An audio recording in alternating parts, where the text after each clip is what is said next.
होना भी जरूरी है। यार राहुल, कैसे हो? चलो कहीं घूमने चलते हैं। हाँ ठीक है, कहाँ चलेंगे? कहीं पहाड़ों पर? अच्छा आइडिया है। ठीक है, मैं बस की टिकट बुक करवा देता हूँ और अच्छा सा होटल भी देख लेता हूँ। ठीक है भाई, लेकिन जल्दी करो। लाइफ में इतना स्ट्रेस हो गया है कि कुछ दिन का रेस्ट तो बहुत जरूरी बन गया है। राज का शाम को फोन आता है राहुल के पास।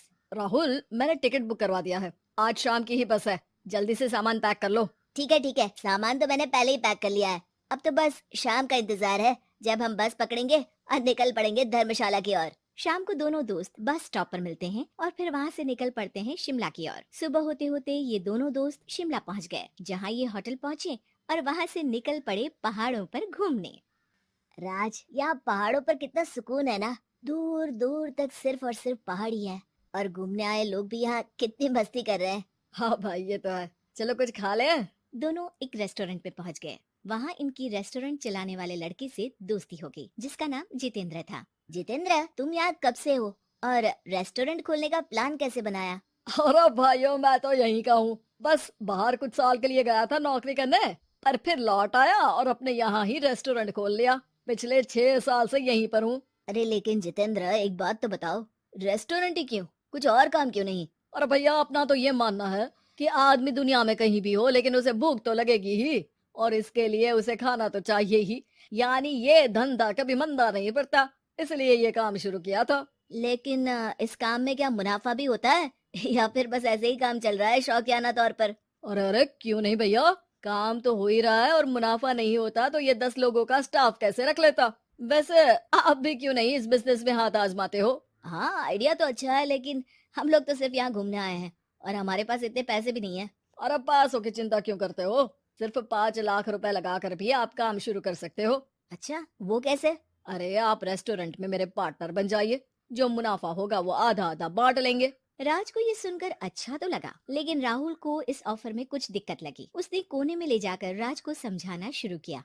अरे राज, पागल मत बन। हम सिर्फ यहाँ घूमने आए हैं, ये ऑफर के चक्कर में क्यों पड़ रहे हो? कुछ काम शुरू ही करना होगा तो दिल्ली में शुरू करेंगे, यहाँ शिमला में क्यों? अरे बेवकूफ, दिल्ली में 5 लाख रुपए में कौन सा काम शुरू करेंगे? यहाँ शिमला में इतने कम पैसों में काम शुरू कर लेंगे और 1 साल में मुनाफा लेकर वापस भी चले जाएंगे। ओहो, अरे भाई, तुम्हें जो करना है करो, लेकिन मैं इस बिजनेस में तुम्हारा साथ नहीं दे सकता। याद रखो, हम यहाँ सिर्फ घूमने आए हैं, कोई बिजनेस करने नहीं। और इस जितेंद्र पर वैसे भी मुझे ज्यादा भरोसा नहीं हो रहा है। अरे तुम्हारी यही तो दिक्कत है, तुम्हें किसी पर भी भरोसा नहीं होता, लेकिन मुझे तो है। मुझे पता है कि इतने कम पैसों में मुझे जितेंद्र अपना बिजनेस पार्टनर बना रहा है। अरे लेकिन क्या गारंटी है कि पैसे लेने के बाद जितेंद्र तुम्हें बेवकूफ नहीं बनाएगा? अरे मुझे तो है, मैं कुछ नहीं जानता। मुझे सिर्फ ये पता है कि जितेंद्र मेरे बारे में ज्यादा ना जानते हुए भी मुझ पर कितना भरोसा कर रहा है। मुझे तो लग रहा है कि इसके पीछे उसकी मंशा ठीक नहीं है। बाकी तुम्हें जो ठीक लगे वो करो। मैं तो आज शाम की ही बस से वापस जा रहा हूँ। ठीक है, तुम चले जाओ, लेकिन याद रखना कि आज के बाद मुझसे कभी बात करने की कोशिश मत करना। राहुल गुस्से में वहाँ से चला जाता है। दूसरी ओर राज और जितेंद्र साथ में मिलकर काम करने लगे। राज ने अपने घर से 5 लाख रुपए ये कहकर लिए कि जल्द ही वो 2 गुने पैसे कमाकर 6 महीनों में लौटा देगा। कुछ दिनों बाद, भाई जितेंद्र, तुमने 5 लाख रुपए तो ले लिया है, लेकिन काम में बहुत तेजी नहीं दिख रही है। अरे भाई, काम में थोड़ा समय लगता है, चिंता मत करो यार। हाँ वो तो ठीक है, लेकिन मेरे पैसों का तो कुछ हिसाब दो। कहाँ लगाया तुमने? अरे बड़े आए पैसों का हिसाब मांगने वाले। वो तो शुक्र मनाओ कि इतने कम पैसों में मैंने तुम्हें काम पर रख लिया है। क्या कहा? तुमने मुझे काम पर रखा है? अरे मैं तो तुम्हारा बिजनेस पार्टनर हूँ। बड़ा आया पार्टनर बनने वाला। औकात देखिए अपनी, 5 लाख में रेस्टोरेंट खरीद लिया है क्या?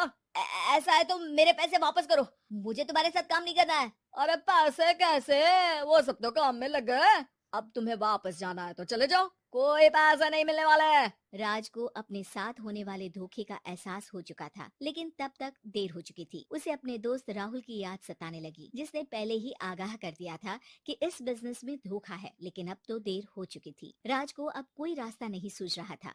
जितेंद्र भाई, मेरे पैसे वापस कर दो ताकि मैं लौट जाऊं।